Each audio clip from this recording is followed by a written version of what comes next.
Silencio ya conmemora el personaje del 5th Special Action Forces Battalion con el segundo año muerte del DILA 35 Uban desde PNP, desde 55th Special Action Forces Company, y 9 del Rapid Deployment Battalion na DILA Mission na Mamasapano, Maguindanao. Más de 384 mga pulis del SAF desde diferentes mga units el llaman mirahan adentro del SAF Battalion ng Mercedes en Denantes a las 6 del aga y conduci con el DILA Force March. Desde Campo Dila ng Mercedes, 10 kilometro el marcha el personajes del PIF Sub junto con el mga graduate del SAF course que ahora mga regular police officers del auto units. Ya encabeza con el marcha el commanding officer del SAF Battalion, Superintendent Reynald Ariño.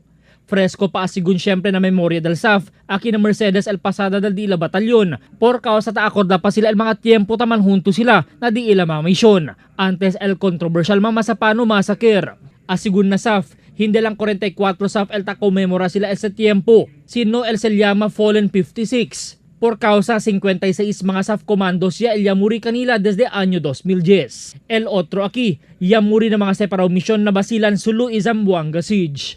Alas 4 esta tarde, un misa y ofrece el SAF Battalion na syudad para con este mga yamuri commandos. No hay más dale comento pa el oficiales del SAF na media después recibe estas un memorandum que no más se dale statements na media pero abierto di la oficina para na otro mga informasyon.